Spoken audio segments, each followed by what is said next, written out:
អស់ស្នេហ៍តែមិនចង់បាត់បងប្អូនបាទជួយធ្វើខ្ញុំវាសនាណាបងប្អូន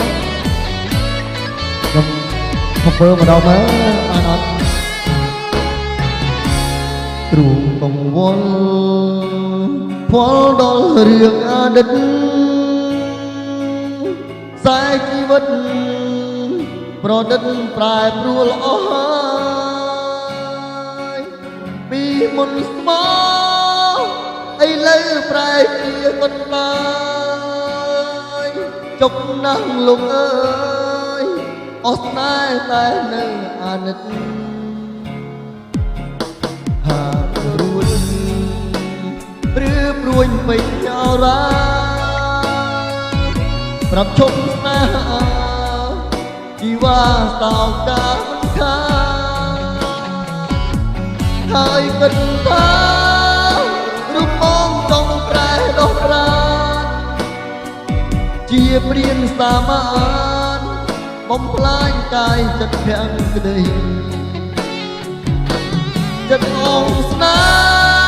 ហ៍តែមិនចង់បាត់បង់រូបអូនខ្លាចស្រីប្រពន្ធអត់នៃក្លឹមសានឹកលំសង្ឃឹមថានឹងបានរំរួចជាទីតែដល់វេលាអស់នេះតែតែទៅហើយគិតយល់ជុំរើចិត្តខ្លួនឯងតែចំបែង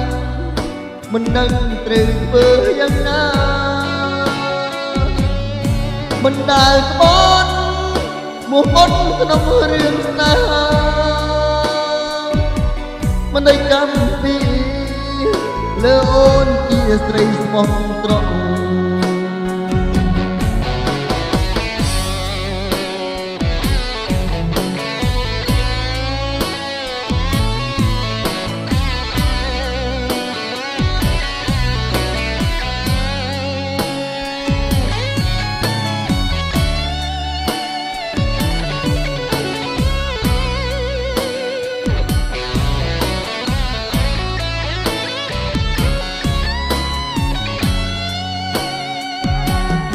ចិត្តល្អ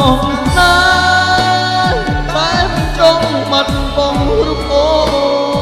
នខ្លាចស្រីប្រពន្ធអត់នៃក្លឹមតា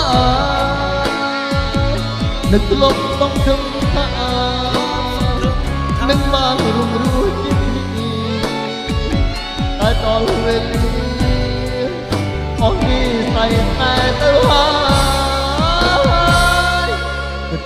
យល់ជុំរើចិត្តខ្លួនឯង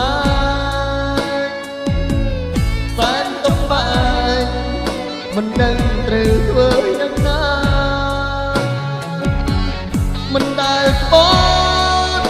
មកបត់ក្នុងរឿងស្នេហាមិនได้កម្មពីលើអូនជាស្រីស្មោះត្រង់មិនได้កម្មពី